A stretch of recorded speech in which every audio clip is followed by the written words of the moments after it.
Welcome to this presentation on using simulated wearable signals to guide algorithm development. Wearables such as smartwatches provide a wealth of physiological information. They typically do this by measuring physiological signals such as the PPG or photoplethysmogram signal shown here. And they measure such volumes of data that we couldn't possibly ask people to interpret all of this data manually, and instead we need robust algorithms to analyze wearable signals. Developing these algorithms requires lots of data, and despite some incredible resources in the field of biomedical signal processing, such as this repository, PhysioNet, which contains lots of physiological signals, we still often don't have sufficient data for algorithm development. So, for instance, we may not have signals from the target populations. They may not have been recorded in the target setting. The devices used to record the signal may not be representative of those which we would use in the real world. Datasets may not contain sufficient examples of rare occurrences, such as recordings from people with disease. Recordings may not be accompanied by a known ground truth, and datasets, for instance, may simply not be large enough for the development of robust algorithms. So how can we address this? Well, it seems to me as though there are two options. Either we can collect more human data, or we can generate simulated data. And in this talk, I'll focus on the second of these. To introduce myself, my name's Peter Charlton. In my work to date, I've been fortunate to both work on studies recording signals from patients, such as patients at St. Thomas's Hospital shown here, and also to use modelling to generate simulated signals. Here, a model of the arterial network that we use to simulate arterial pulse wave signals, such as the PPG shown on the right. In this talk, I'll cover three topics. Firstly, I'll give an overview of techniques for simulating signals. Secondly, I'll give some examples of how we can use simulated signals to guide algorithm development. And thirdly, I'll outline some of the benefits and challenges of using simulated signals. So firstly, techniques for simulating signals. A recent review paper referenced at the bottom has very helpfully described different categories of approaches for simulating signals. And I think these can be applied not only to thinking about the ECG signal, but to a whole range of signals. The first approach is mathematical modeling. So you can have a physiological model, which models processes at the cellular level. You can have a dynamic model, which simulates both the morphology of individual beats and the beat-to-beat variation. And finally, you can have a morphological model, which only captures the morphology of individual beats and doesn't attempt to simulate the variation from one beat to the next.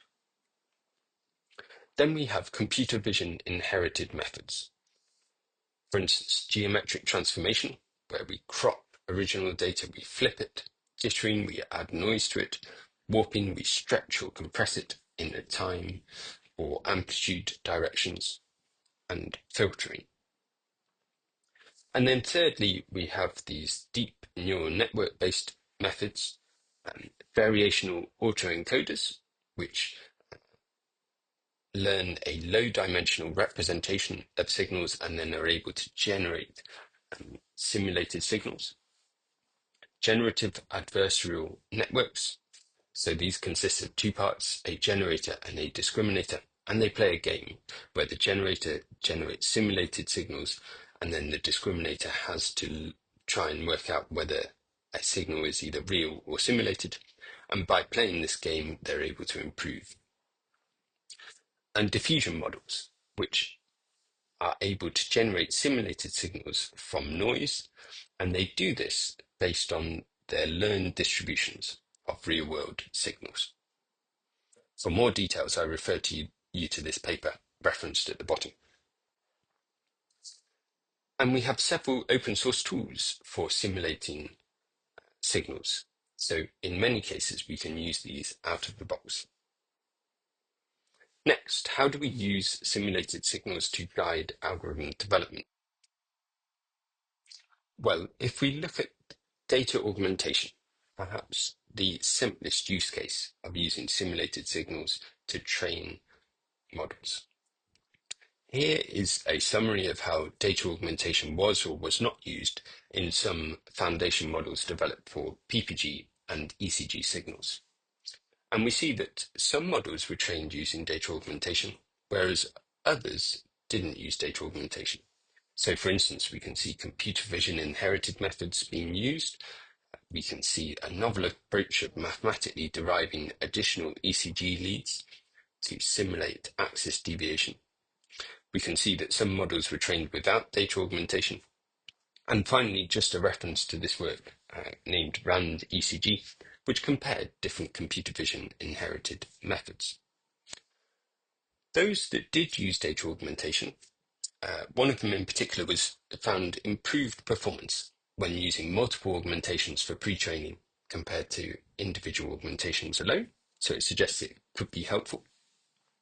And then the RAND ECG work found an improvement in algorithm performance when using multiple data augmentation methods. So showing the potential benefit of data augmentation in training models.